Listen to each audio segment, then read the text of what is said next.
Hello नमस्कार दोस्तों, आज हम बात करने वाले हैं आरपीएफ भर्ती के बारे में, जो बड़ा अपडेट निकल कर सामने आया, तो इसको हम इस वीडियो में विस्तार से समझते हैं। दोस्तों, वीडियो को बिल्कुल भी स्किप मत करना। दोस्तों, वीडियो अच्छा लगे तो लाइक शेयर और हमारे चैनल पर नए हो तो हमारे चैनल को सब्सक्राइब जरूर कीजिएगा।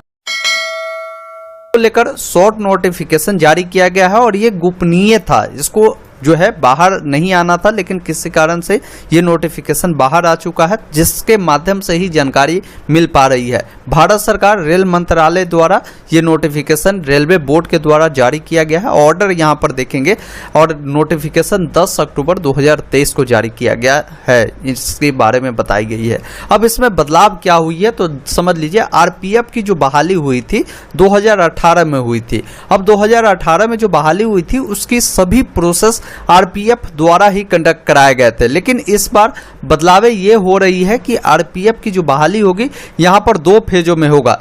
पहला फेज आपका जो होगा स्टेज 1 में आपकी सीबीटी होगी।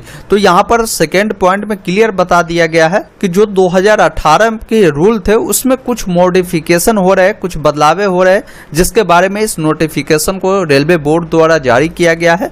अब इसमें बदलाव क्या हो रहा है तो 3 नंबर पॉइंट में क्लियर किया गया है कि स्टेज 1 जो आपकी होगी, जो कि सीबीटी होता है, वो कंडक्ट कौन करवाएंगे तो आरआरबी यानी रेलवे बोर्ड द्वारा ये कंडक्ट कराए जाएंगे।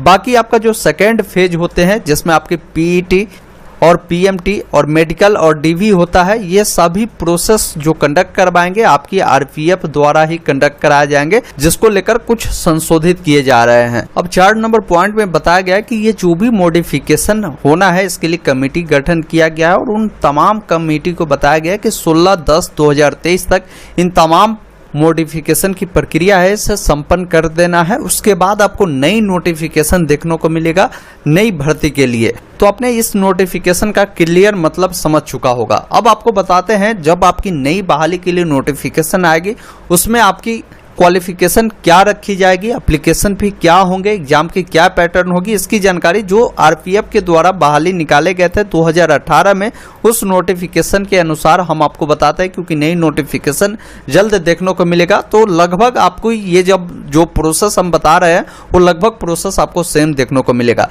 बाकी यहाँ पर देखिए, जो आरपीएफ में बहाली आपको देखने को मिलेगा, इसमें सैलरी लेवल 3 की होगी, जो करीब 21,700 स्टार्टिंग होगी और इसके अलावे भी अलग अलाउंस जो होंगे वो आपको दिए जाएंगे। बाकी इसके लिए आवेदन की जो प्रक्रिया है ऑनलाइन माध्यम से रखे जाएंगे और रेलवे के आधिकारिक वेबसाइट पर जाकर ही आपको आवेदन करने होंगे, क्योंकि बहुत सारे वेबसाइट जो है आरपीएफ का फेक है, जहां पर अगर आप जाएंगे तो आपके साथ फर्जीवाड़ा भी हो जाएंगे। नीचे जब आप आएंगे तो और भी जानकारी दिए गए हैं कि इसके लिए एलिजिबिलिटी क्या रखी जाती है। तो देखिए, भारतीय नागरिक इसके लिए आवेदन कर सकते हैं, मतलब ऑल इंडिया से कैंडिडेट आवेदन कर सकते हैं जो कैंडिडेट 10वीं पास होते हैं। और इसमें कोई 10वीं के बाद ये नहीं कि कुछ और मांगा जाता है, सिंपल आप 10वीं पास कैंडिडेट होंगे तो इसके लिए आवेदन कर पाएंगे। आपकी एज मिनिमम 18 वर्ष होगी, मैक्सिमम आपकी एज जो होगी 25 वर्ष होगी। अब बहाली के लिए जब भी डेट आएगा उस डेट से आपकी एज काउंट किए जाएंगे, वो डेट वैकेंसी आने पर ही क्लियर किया जाएगा।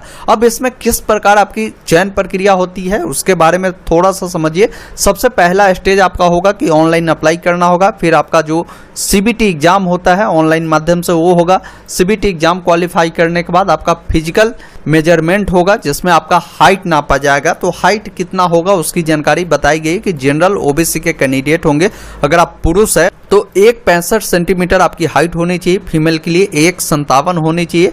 और यहाँ पर मेल कैंडिडेट के लिए चेस्ट भी देखा जाएगा, बिना फुलाए 80 सेंटीमीटर, फुलाकर 85 सेंटीमीटर होगा। SC ST के लिए 1.60 हाइट होगी, फीमेल के लिए 1.52 है और आपकी जो चेस्ट होगी 76.2 सेंटीमीटर होगी, फुलाकर 81.2 सेंटीमीटर होनी चाहिए।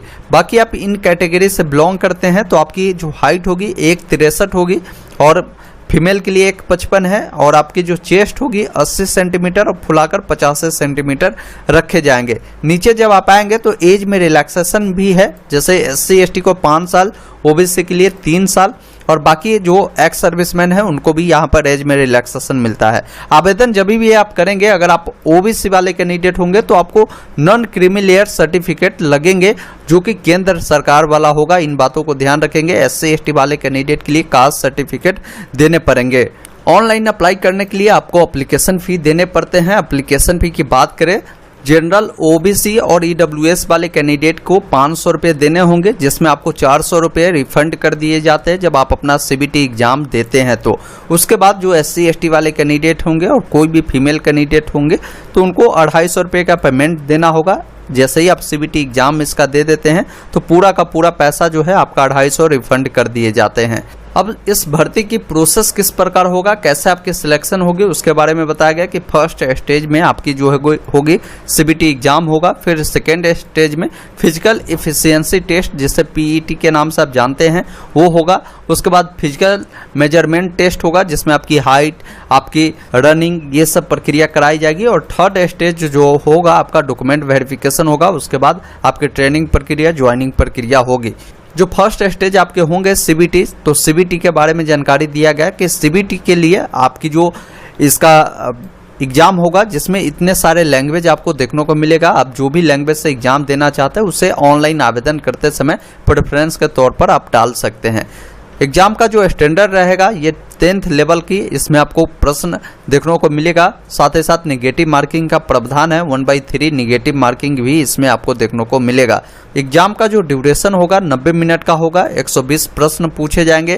क्वेश्चन और उसका जो सिलेबस का टाइप है बताया गया है कि जनरल अवेयरनेस से 50 प्रश्न पूछे जाएंगे और यहाँ पर देख पाएंगे 50 मार्क्स के क्वेश्चन होंगे। इस टॉपिक से आपके जो है प्रश्न पूछे जाएंगे। बाकी यहाँ पर अर्थमेटिक से 35 मार्क्स के प्रश्न आएंगे। उसके बारे में बताया गया कि किस किस टॉपिक से प्रश्न पूछे जाएंगे। बाकी आपकी जनरल इंटेलिजेंस एंड रीजनिंग से 35 नंबर के प्रश्न पूछे जाएंगे और किस पोर्शन से पूछे जाएंगे उसकी जानकारी आपको यहाँ पर बताई गई है। तो ये आपका फर्स्ट स्टेज था जो कि सीबीटी था, ये कंप्लीट जैसे ही करेंगे तो फेज 2 में आप चले जाएंगे, जिसमें आपकी फिजिकल एफिशिएंसी टेस्ट और फिजिकल मेजरमेंट आपकी देखी जाएगी, जिसमें आपका जो होगा रनिंग प्रक्रिया कराई जाएगी। तो रनिंग कैसे होगा, तो मेल कैंडिडेट अगर जो आवेदन करेंगे कांस्टेबल के लिए उन्हें 1600 मीटर की रनिंग करनी होगी। 5 मिनट 45 सेकेंड आपको दिए जाएंगे। फीमेल कैंडिडेट के लिए 800 मीटर का रनिंग होगा, जिसके लिए 3 मिनट 40 सेकेंड दिए जाएंगे। लॉन्ग जंप आपके कराए जाएंगे जो कि 14 फीट का होगा और हाई जंप जो आपका होगा 4 फीट का इसमें आपकी होगी। फीमेल के लिए बताया गया 9 फीट और यहाँ पर हाई जंप 3 फीट का इसमें रखा गया है। सेकेंड स्टेज आपका कंप्लीट होगा तो आप थर्ड फेज में चले जाएंगे, जिसमें आपकी डॉक्यूमेंट वेरिफिकेशन होगी। जो भी डॉक्यूमेंट आप इसमें देंगे, जैसे 10वीं की जो भी आपकी प्रमाण पत्र होगी, जो ऑनलाइन आवेदन करते समय आप डालेंगे, उन तमाम डॉक्यूमेंट की वेरिफिकेशन होगी। आपकी कैटेगरी सर्टिफिकेट, जो भी आपकी ओबीसी सर्टिफिकेट होते हैं, उन तमाम डॉक्यूमेंट को इसमें आपको देने पड़ेंगे। बाकी आवेदन कैसे होगा उसका पूरा स्टेप बताए गए हैं, वो आप यहाँ पर देख पाएंगे। तो ये बहाली के लिए आवेदन कब से होंगे, आपके मन में ये भी डाउट होंगे, तो इसके लिए उम्मीद रखिए कि इसका नोटिफिकेशन जो है इस महीने में आपको देखने को मिल सकता है, क्योंकि आप जानते हैं इलेक्शन के समय है। आपको बहुत जल्द इसका नोटिफिकेशन आएगा। नोटिफिकेशन आने के 10 दिनों के अंदर में ही आपकी आवेदन प्रक्रिया स्टार्ट हो जाएगी। तो उम्मीद रखिए कि आपको हो सकता है अगले महीने तक इसका ऑनलाइन आवेदन करने का मौका मिलेगा। अब जैसे ही डिटेल नोटिफिकेशन आएगा तो उसमें वैकेंसी की डिटेल आती है। जब भी रेलवे की कोई भी बहाली आती है तो वो जोन वाइज आती है। यहाँ पर जोन की जानकारी मिल जाएगी कि किस जोन में कितनी बहाली होगी। इससे पहले बात करें, बहाली जो हुई थी रेलवे में 8800 के करीब में ये बहाली हुई थी 2018 में। इस बार उम्मीद है कि आपकी बहाली जो है 9000 से ऊपर और 12000 के बीच में आपको देखने को मिल सकता है बहाली के लिए नोटिफिकेशन। तो आपको देखना होगा कि आपको किस जोन से अप्लाई करना है, उस जोन को ऑनलाइन आवेदन करते समय आपको चुनना होगा। दोस्तों, वीडियो अच्छा लगे तो लाइक, शेयर और हमारे चैनल पर नए हो तो हमारे चैनल को सब्सक्राइब जरूर कीजिएगा। Thank you for watching.